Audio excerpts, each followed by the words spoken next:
Muy bien. Pues que el equipo uno presente su material, por favor.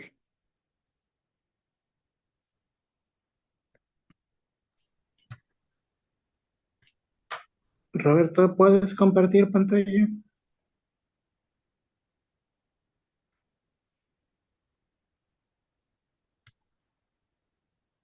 Porque ya se puede compartir pantalla para todas, todos, todes.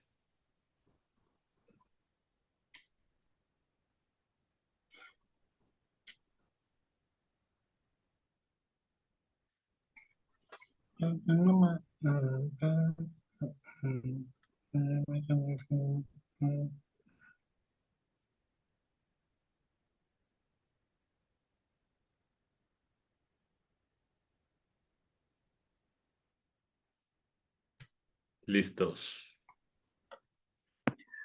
Ok, empezamos. Hola, buenos días. Nosotros somos el equipo uno. Ángela Hermosillo, Ángeles Espino Barros, Miguel Heredia y Roberto de Aro. Seleccionamos el artículo La cisterexexualización de la atención biomédica al virus del papiloma humano y al cáncer cervicouterino en México. Siguiente. Introducción.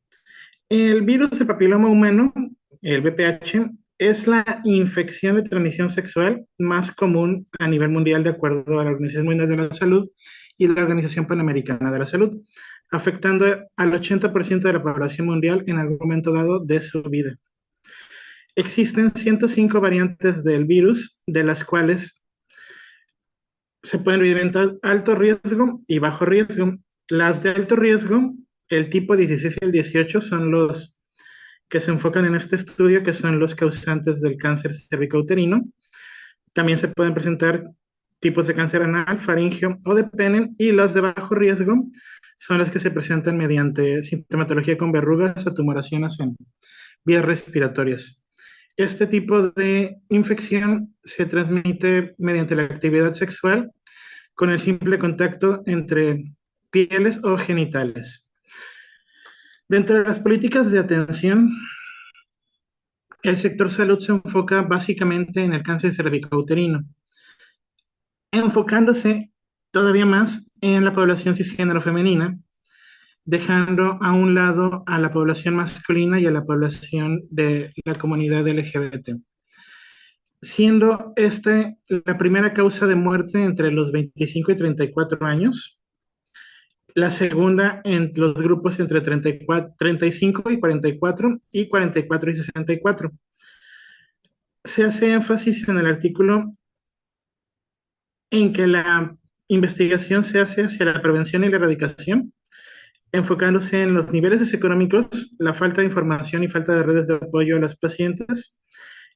Y, como mencioné antes, no hay estudios enfocados en los hombres, son muy pocos, sobre todo aquí en México, y tampoco hay estudios enfocados a la comunidad LGBT. Siguiente.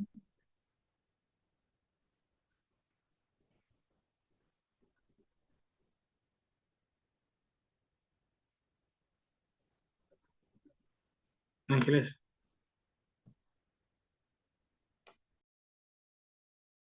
Sí se le toca a la compañera Ángela. Perdón. Es que pensé que iba a ser uno solo. Perdón, perdón, perdón. Déjame hacer grande mi Zoom porque si no, no veo. Ya. Bueno, en la metodología se utilizó la etnografía y a través de esta se hizo contacto con colectivas feministas, personal de salud, epidemiología, ginecología y medicina general y funcionarios de programas sanitarios. Se realizó triangulación cualitativa que se basa en un autor Denzin 2012 para enriquecer el análisis mediante diversas fuentes, es decir, tener información de diversas fuentes. Se realizaron 29 entrevistas a actores clave, profesionales de la salud, funcionarios de la Secretaría de Salud, ginecólogos de hospitales públicos. Y se utilizó documentación clave que fue el Plan de Acción 2018 y la norma también 014 de salubridad del 94 sobre cáncer cérvico-uterino. Y para el análisis de datos se hicieron transcripciones y se codificó a través del Atlas-T. Eso sería todo.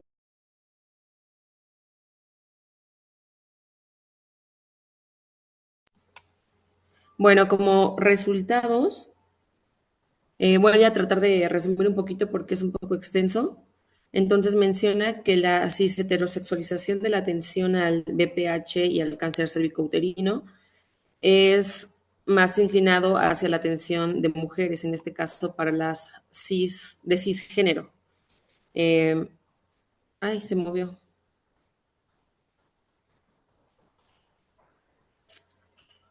Entonces mencionan que en los planes de Secretaría de Salud pues está enfocado hacia solo las mujeres, siendo que también los hombres pueden padecerlo. Y de hecho menciona el autor que en una de las entrevistas con uno de los médicos a cargo del área de ginecología, pues al tratar de explicar que cómo querían hacer el estudio de campo en un hospital de la Ciudad de México, había como falta de interés por parte del personal cuando se le mencionaba que el estudio era respecto a con perspectiva de género. Entonces decían, no, pero es que el género es sinónimo de sexo. Decían, no, pero es que puede haber personas que no se identifican como mujeres y entonces, por ejemplo, ¿cómo atiendes a un hombre trans? Este, y decían, no, es que o es mujer o es hombre. Entonces, a fin de cuentas, a este autor dice que lo rechazaron de este hospital y no lo dejaron ahí hacer como su intervención de campo. Y bueno, al cabo de toda esta recabación de información, pues se tiene que no hay una atención ni a hombres ni a mujeres lesbianas, o más bien a mujeres trans, que se puede decir, y que tienen como otras, eh, ¿cómo se dice? Otras preferencias, ¿no? En este caso mencionan varones cisgénero con prácticas homoeróticas, eh, personas trans, y bueno, en conclusión, pues dicen que hasta a nivel, bueno, que revisando documentos más internacionales, que lo voy a citar aquí, dice, dado cuenta que de las personas LGBT no han sido consideradas a nivel mundial en los programas ni en las políticas públicas de atención sanitaria al VPH, se posicionan en una condición de vulnerabilidad. Y bueno, se piensa y se quiere que a futuro se tomen más en cuenta, pero pues la realidad es que hasta el día de hoy es muy escasa la atención a este tipo de personas. Ok, ok, buenísimo. ¿Y a qué conclusiones llegan ustedes? ¿Qué les llamó la atención del estudio? ¿Cómo pudieran identificar que es un estudio con perspectiva de género, perspectiva feminista? ¿Cuál sería la distinción entre un estudio que sí tiene esta perspectiva con un estudio que no la tiene? Pues yo creo que primero precisamente referirse a la población que no está incluida en este tipo de investigaciones y el tratamiento.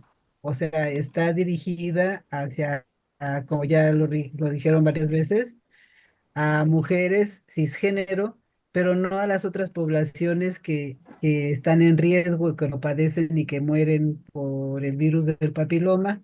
Entonces aquí, por ejemplo, se prioriza la prevención en la población femenina cisgénero, dejando fuera a los otros grupos como hombres trans y personas no binarias. También no hay investigación y atención médica adecuada para hombres y personas de la diversidad sexual que están en riesgo. Y, por ejemplo, tomar esto en cuenta, yo creo que ya hace una postura diferente. También menciona que esta investigación se enfoca a la prevención en sectores con mayores desventajas socioeconómicas, pero entonces ahí también dice que hay que enfocarse a poblaciones más amplias para poder incluirla. Ok, También se deja ver pues que se destacan las barreras estructurales, como la falta de información, la desigualdad socioeconómica, la escasa red de apoyo que dificultan el tratamiento y prevención efectiva. Y pues de aquí se puede plantear que se necesitan políticas más inclusivas que consideren a los hombres, a personas de la diversidad, bueno, de la diversidad sexual, y de ahí nos iríamos pues a que urge la educación y prevención equitativa. Yo creo que eso le daría un enfoque diferente. Claro, claro, aunque, y para ir cerrando la intervención de ustedes y pasar al siguiente equipo, cabe destacar que el autor del artículo es precisamente el doctor César Torres Cruz, que es un amigo mío, y él precisamente lo que destaca, y para que pudiéramos irlo conectando con los temas vistos durante el seminario, es precisamente algo muy particular que menciona esta Harding, que como tal no existe un método feminista, es decir, algo que diferencie sustancialmente las metodologías, sino que es cómo tú interpretas la filosofía de cada una de las metodologías, el método y las herramientas para que precisamente responda a estos principios de ciencia, género y tecnología, porque de hecho en algún momento en el artículo, en la parte de la introducción, César menciona precisamente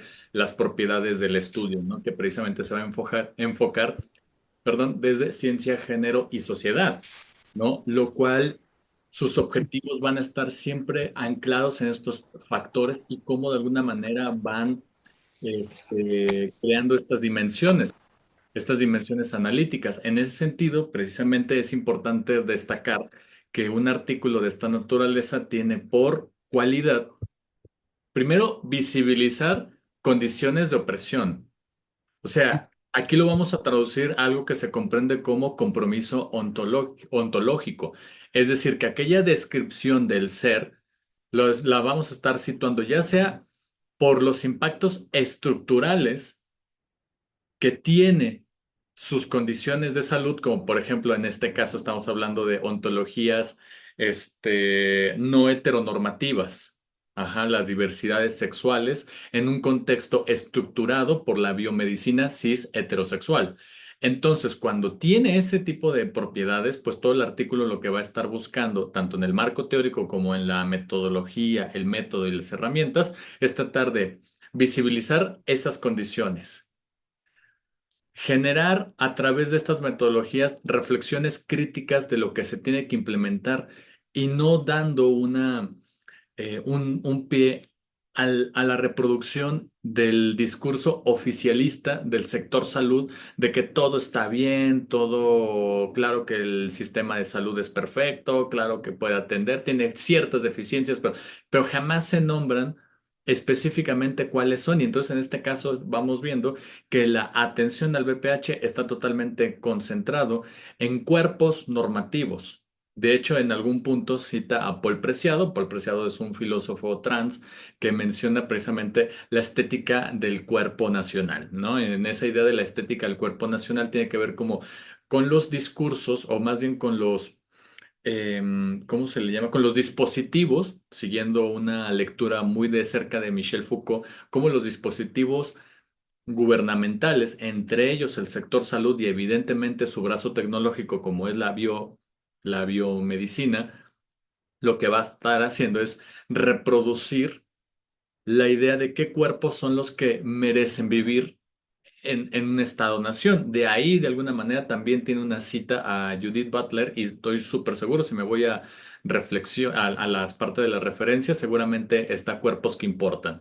Entonces, el andamiaje teórico va de la mano con la parte de la metodología, el método y evidentemente las herramientas. Entre ellas, una de las herramientas que más críticas ha recibido en el campo es el Atlas T para la parte de la elaboración de la codificación, y ya si él le hubiese interesado traer gráficos narrativos, pues lo pudiera haber hecho, ¿no? Pero bueno, ¿no? O sea, a lo que voy con esto es de que la diferencia que hace sustancialmente la diferencia con un estudio que no tiene una mirada de género es cómo tú, a través de las metodologías que ya existen, visibilizas condiciones de opresión de invisibilización y evidentemente reproducción de discursos y que estos afectan directamente a cuerpos muy específicos, ¿no? Bueno, Miguel Heredia pone, sí, la invisibilización de los actores masculinos y LGBT por la cis heterosexualización de la práctica médica. Ujú. Luego Julio pone, aunado a la discriminación hacia los hombres al negarnos la vacuna del VPH, cuando el mismo sector de la salud argumenta que los hombres son quienes transmiten el virus. La única opción es buscarla en clínicas particulares. Muy y además es carísima, creo que cuesta como 12,000 pesos, entonces no cualquiera tiene acceso a la misma, ¿no? Entonces, muy bien hecho, vamos bien. Yo creo que este equipo evidentemente pues ya, digamos, Perdón, hasta el momento pasó la un prueba. último comentario, Ajá. así rápido. De hecho, la FDA de Estados Unidos y la CDC, ambos de Estados Unidos, recomiendan desde hace más de una década la administración de la vacuna tanto a niñas como a niños. Al dejar fuera a los hombres y a las mujeres trans, están dejando afuera a la gran mayoría de la población, porque en toda sociedad occidental, la población masculina supera pues, a la población femenina. Claro, claro, no, además de que nosotros puede que no se desarrolle o que no tenga una consecuencia mayor que a las mujeres, ¿no? Por ejemplo, entonces me parece súper importante el tema. Pues muy bien, muchísimas gracias. Ahora va el equipo 2. A ver,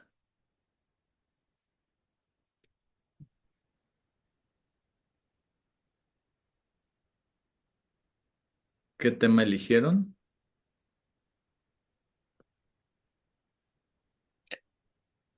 Un segundo.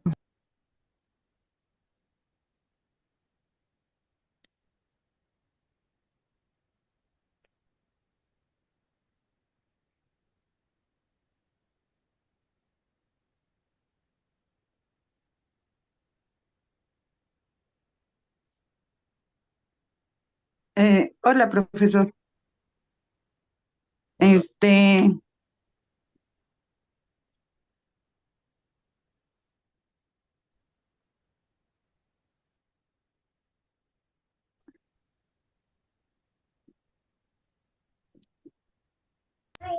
Bueno, nosotros elegimos el artículo que se llama Experiencias de defensoras que acompañan casos de feminicidio y desaparición de mujeres en México.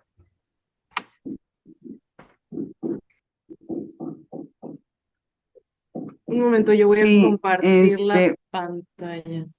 Ah, no, no es cierto. Perdón, es que elegimos el mismo. No se preocupe. Entonces, ahorita hacemos como el intercambio para ver las diferencias que encontraron cada uno de los equipos. Entonces, no se apuren. Incluso si utilizamos una sola, estaría súper bien para generar como un debate más ágil. Roberto, deja de compartir tu pantalla. Perdón, no creí que le estaba compartiendo. Perdón, Se nos olvidó. perdón. ¿Ya empezamos, profesor? Sí, ya. Sí, ok.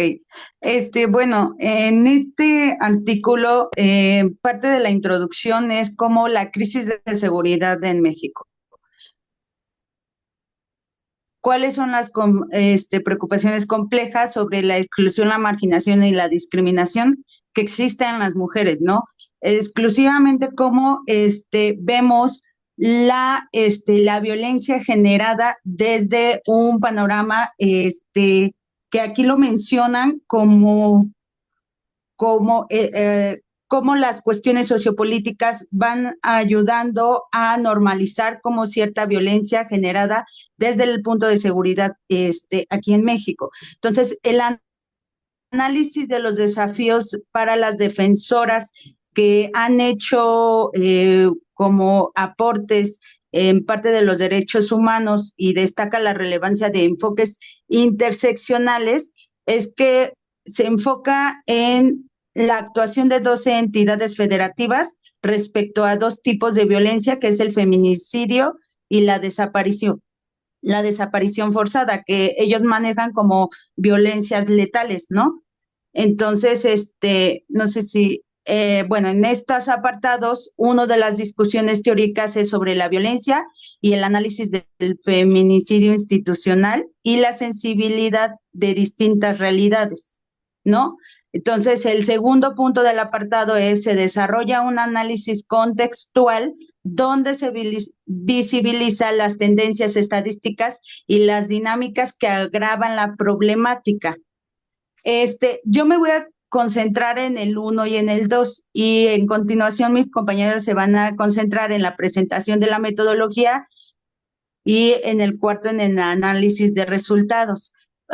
Pero, por ejemplo, ya no puse más diapositivas, pero quiero referirles lo que dice en el artículo, que muchas veces la discusión teórica radica sobre esta institucionalización de América Latina, donde sí maneja un discurso discriminatorio porque no ve esta parte de la aportación de interseccionalidad, donde realmente tenemos que ver clase, raza,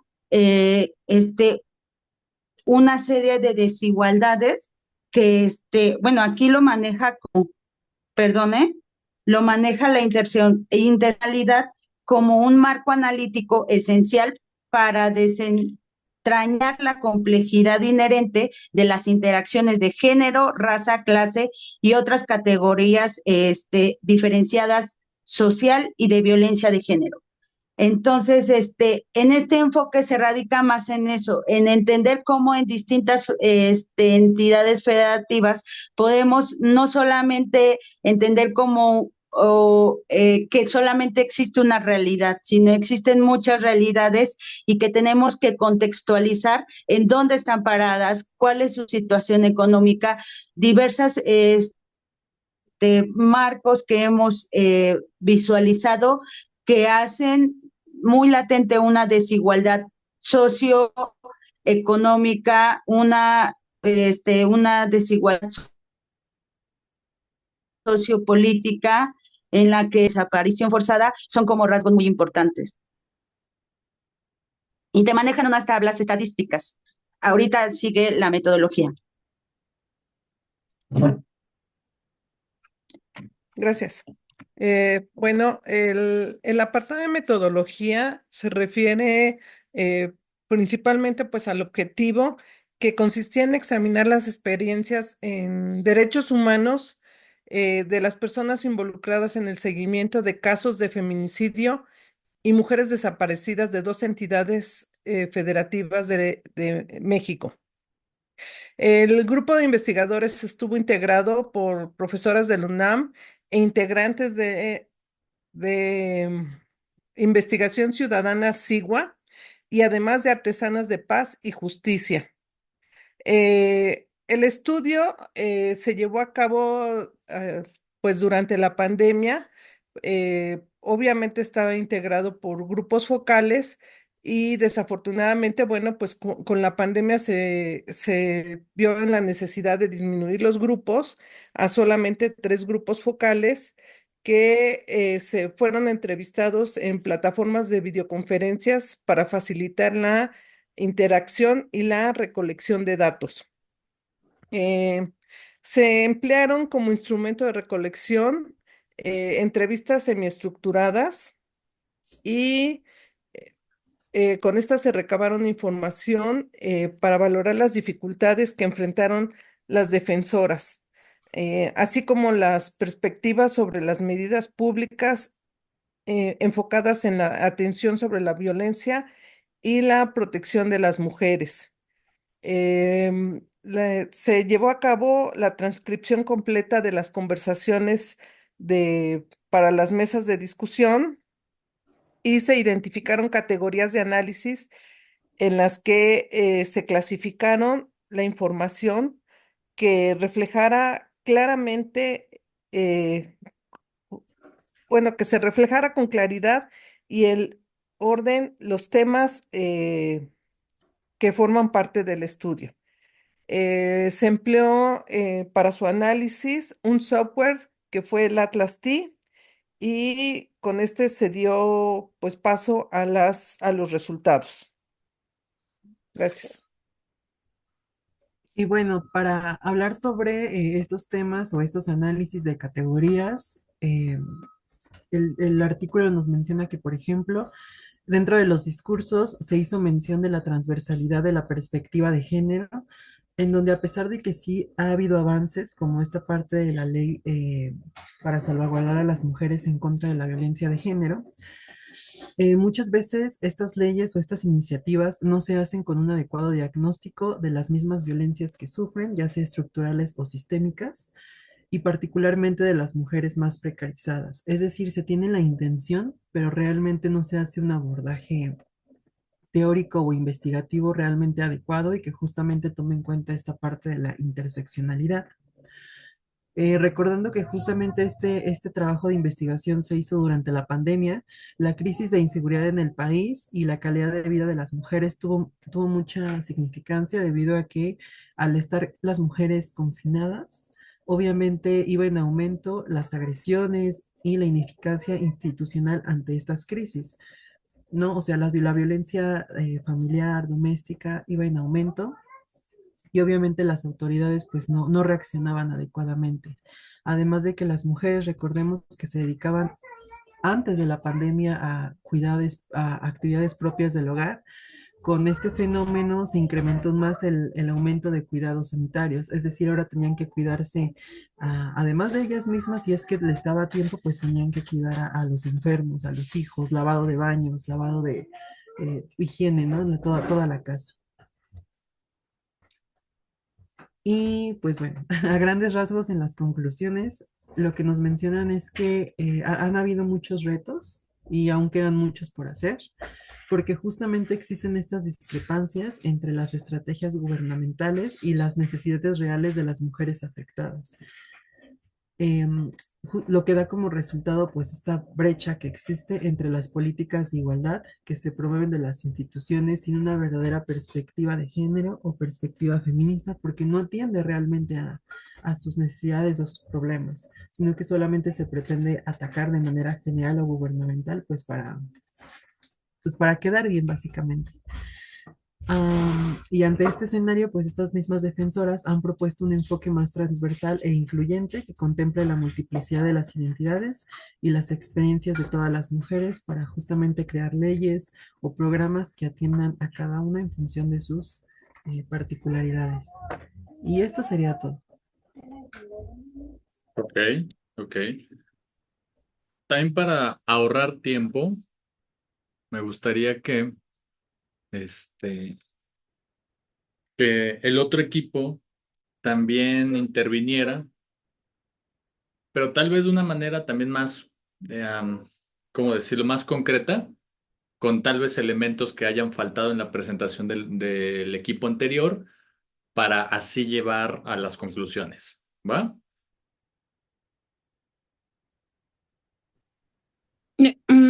Mi equipo, el equipo que sigue, la sala 3, también nos dividimos el artículo y pensábamos presentarlo así como por partes, ¿no? Entonces, propiamente de la introducción y la discusión teórica, yo solamente agregaría que estas autoras se dieron a la tarea de hacer visible que estas violencias se viven bajo un escenario en el que la impunidad es lo que se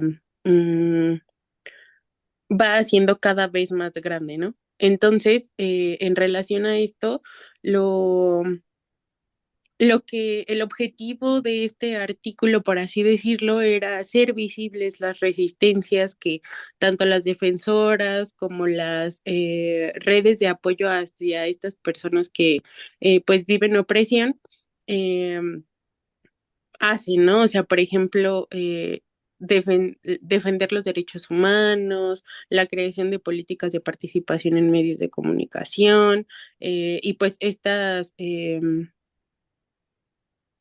esfuerzos por utilizar una perspectiva interseccional haciendo alusión a estas realidades diversas, ¿no? Entonces, a mí, por ejemplo, me gustó mucho que en todo el artículo se mencionan a las mujeres, ¿no? No a la mujer. Y bueno, en relación a la discusión teórica, a lo que apuesta es a esto de, pues que el feminismo ha puesto sobre la mesa la transformación de percepciones sociales y justo esto que mencionaba la compañera de la presentación pasada acerca de bueno, hacer visible la normalización de la violencia hacia las mujeres. Y justo esto de que los esfuerzos no, pues no han sido lo suficientes, ¿no? Y justo esto que, pues a mí me da, no sé si mucho enojo, mucha risa o vergüenza acerca de estos esfuerzos que hacen tanto instituciones gubernamentales como la mercadotecnia de posicionar como el objetivo del feminismo, sea el empoderamiento, ¿no? Un discurso que nos ha llevado a reducir y a excluir a grupos, por ejemplo, como lo son las mujeres indígenas, las mujeres afro, eh, entre otras, ¿no? Y bueno, creo que eso nada más de la parte de introducción y discusión teórica. No sé si mis compañeras quieran Sí, agregar otra cosa. sí, también marcaba mucho el enfoque de interseccional, porque decía que había mucho teoría que venía del anglo, ¿no? De toda la raza anglo. Entonces, que sí tenía que marcar en LATAM el enfoque de toda, en donde meter a toda la lucha feminista dentro de pues la diferencia que hay, mujeres negras, indígenas, marginadas y toda la experiencia que cada una tendría. Entonces marcaba mucho esta necesidad y también el contexto de la violencia, ¿no? Donde la violencia es, o sea, desde sutil, desde te dejo de hablar hasta el feminicidio, ¿no?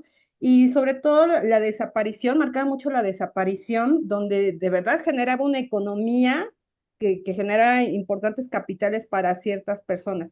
Y pues las feministas que están haciendo un trabajo que realmente le compete al gobierno. Resumido. No, está súper bien. ¿Qué más? ¿Qué otro elemento podrían rescatar del artículo? Ok, profesora, bien me tocó lo que es la parte de metodología y participantes.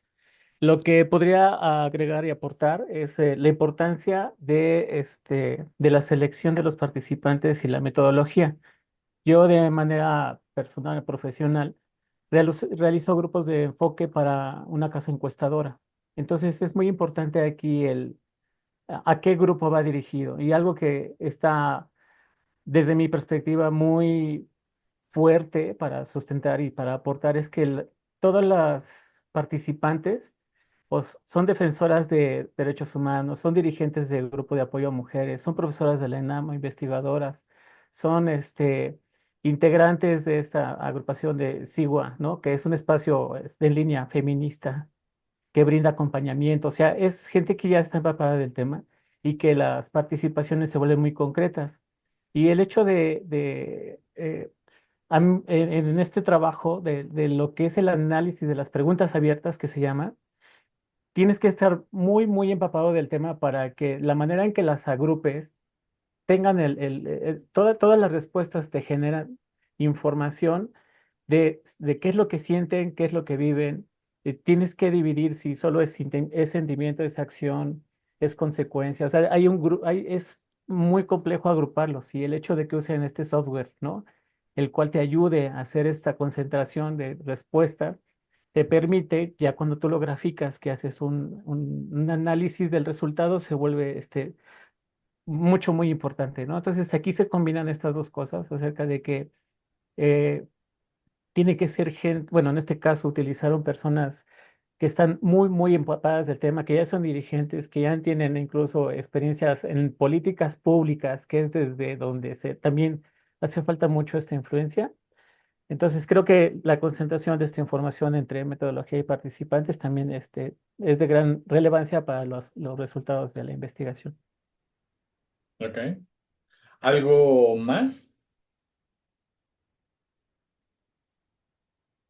Y pues por último, pues a mí me tocó como sintetizar los testimonios de las defensoras y aquí los podemos agrupar en tres secciones: las deficiencias de las políticas públicas, la defensa y protección de las mujeres durante la pandemia y la violencia de género interseccional Y pues se los puedo como sintetizar en que realmente necesitamos que haya una visión donde se tomen en cuenta las opiniones de las personas que están viviendo en carne propia, como lo mencionan las defensoras, que es necesario que haya diagnósticos y que se tomen en cuenta de mejor manera las opiniones de las propias defensoras y las personas que están en este contexto, porque pues al estar en Chiapas se encuentran muchas barreras, como por ejemplo, como lo menciono aquí, ¿no? La violencia que se entrelaza, el narcotráfico, la militarización, la discriminación por ser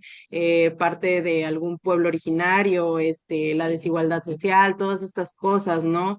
Necesitamos una perspectiva multidimensional para estas mujeres y pues mencionan sobre la pandemia que hubo un aumento de la vulnerabilidad porque se cerraron muchas instancias, no podían recurrir y aparte había pues el factor de riesgo de que al estar encerrados todos en un mismo lugar, pues fue cuando se exacerbaron la violencia y ya lo hemos visto con múltiples estudios, pero en este se reforzó al escuchar las opiniones de estas personas y pues bueno, se encontraron muchos obstáculos para denunciar por lo mismo, ¿no? Valeria quiere agregar algo. Ay, sí, muchas gracias. Pero ahorita que termines. Ah, bueno, y pues obtener esa protección bastante necesaria, porque pues de nuevo, no había como que el apoyo necesario de las instituciones, que si de por sí cuando estábamos en momentos como regulares, no había suficiente apoyo por parte pues tampoco se estaban haciendo pues mucho durante la pandemia y antes de que se me olvide también había algo donde se mencionaba que no se tomaban en cuenta las defensoras independientes, o sea, realmente no estaban tomándoles en cuenta, y ellas querían como participar y esto, y no, era como, no, tú no cuentas, ¿no? Y pues bueno, aquí por último les dejamos como una parte del trabajo que ya viene casi al final, parte del artículo que nos gustó, nos movió bastante, que dice, a través de una sororidad materializada, trabajaron para reorganizar los apoyos y ayudar a otras durante la crisis sanitaria en Chiapas. Carmen, creo que se llamaba esta defensora, concluyó, las mujeres hemos logrado ser jardines donde nos han querido imponer fosas. Entonces, realmente nos gustó bastante, nos movió bastante y a algunas personas nos decían así como, ay, qué triste, pero para otras nos pareció como bastante, pues, inspirador, ¿no? El que tengan esta perspectiva de, ¿sabes qué? No nos vamos a venir para abajo, no tenemos, o sea, como que tenemos que seguir adelante, tengamos apoyo o no, vamos a exigirlo y vamos a imponernos ante esto. Ok, buenísimo. Yo solamente agregaría en la parte de conclusiones propias, voy a ir muy rápido porque ya sé que son las 11.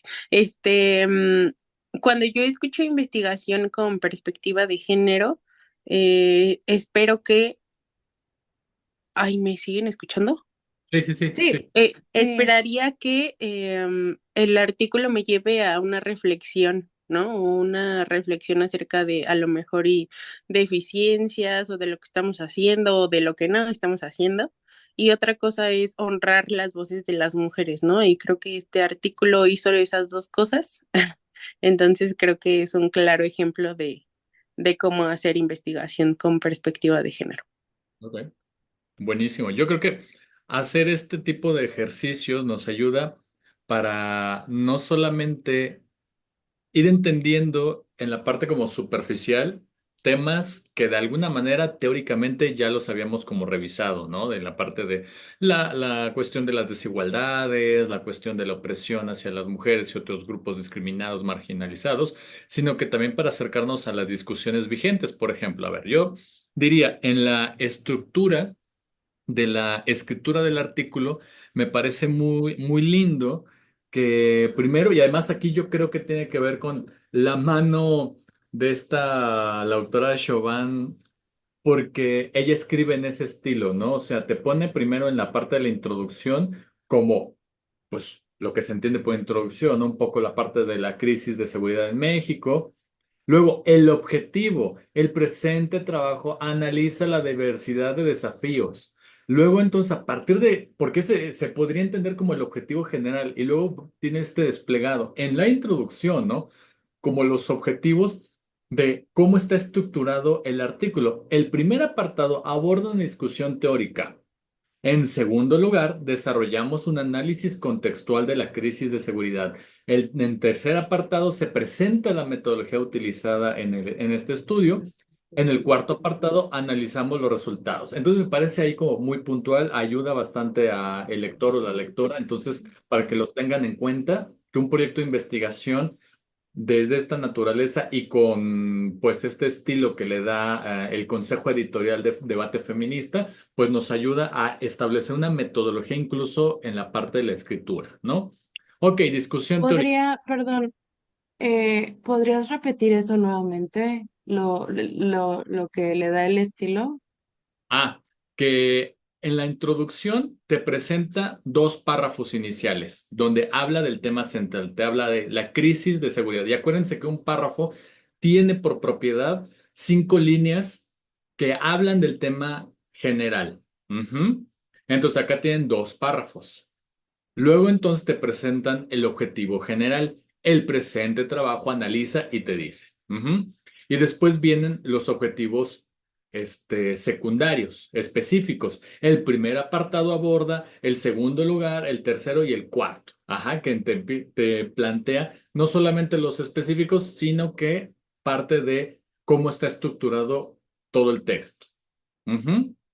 Luego, cuando plantea la discusión teórica, acuérdense que la discusión, y es algo que lamentablemente en disciplinas biomédicas o de la salud no nos enseñan. ¿Por qué? Porque el compromiso ontológico que nos construyeron tras bambalinas del sujeto implícito, es decir, la ontología implícita, está llevada más a una condición prescriptiva. ¿Qué significa eso? De que yo tengo estudios que te dicen así es la cosa, y entonces ante esta cosa, esto es lo que se hace con esta cosa. Ujú.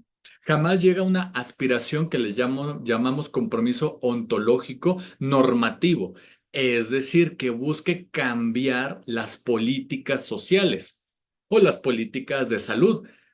Es, digamos, en ese apartado es donde nosotros y nosotras lamentablemente no sabemos hacerlo. Ujú.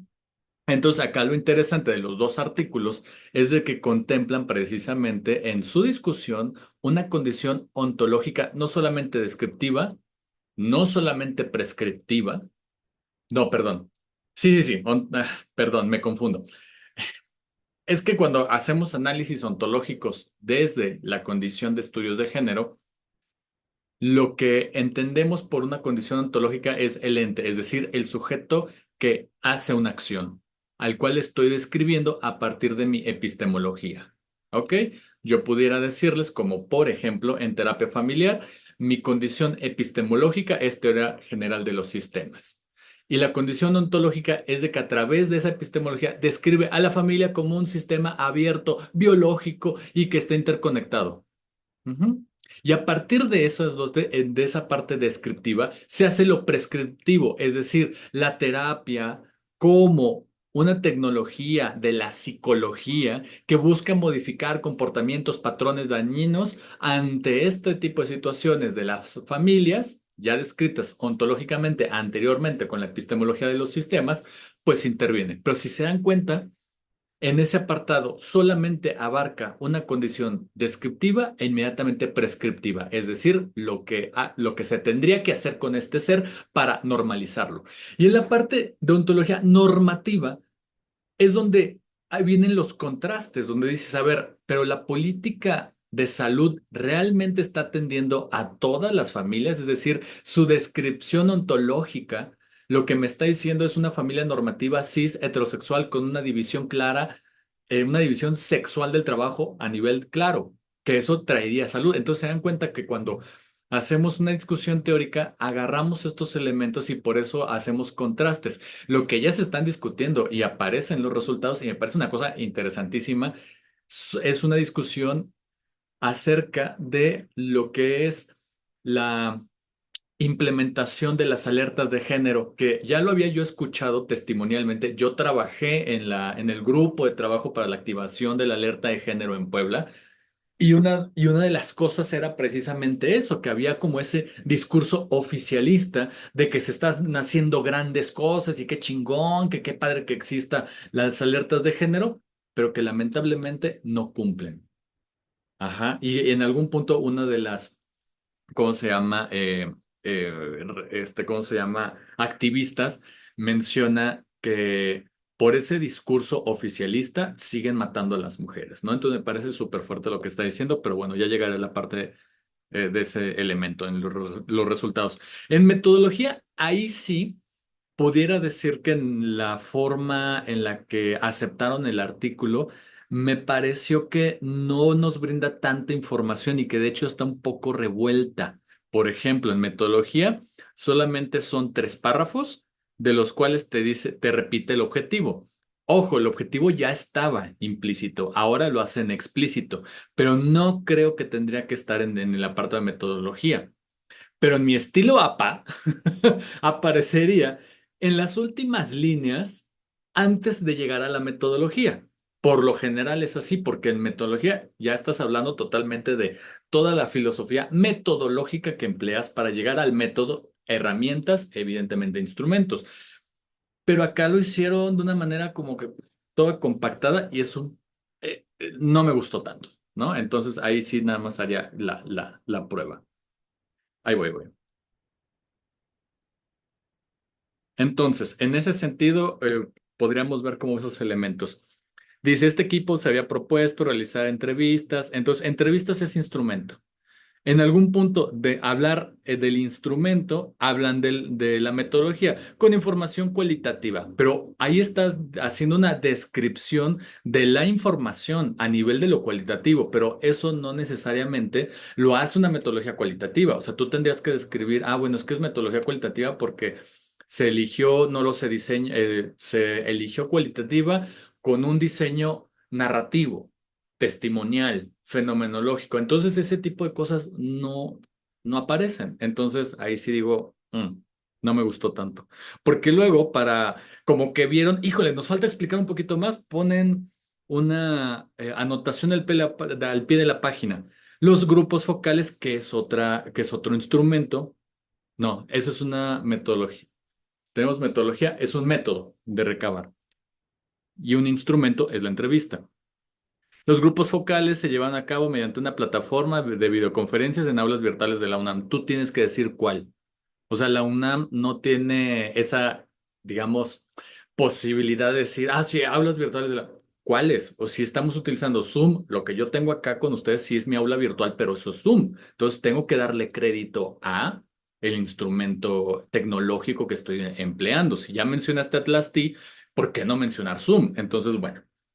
Yo creo que acá le cierro porque ya me está correteando mi paciente. Entonces, nos vemos la siguiente semana. Muchas gracias y que espero les haya servido también este ejercicio. Lo vamos a seguir haciendo para que ustedes vayan ya lo vayan como profundizando, ¿no? Que no solamente es teoría, sino que ya se va materializando en investigaciones, ¿no? Bueno, cuídense mucho. Gracias. Gracias. Bonitas Hasta fiestas. luego. Gracias, hasta luego.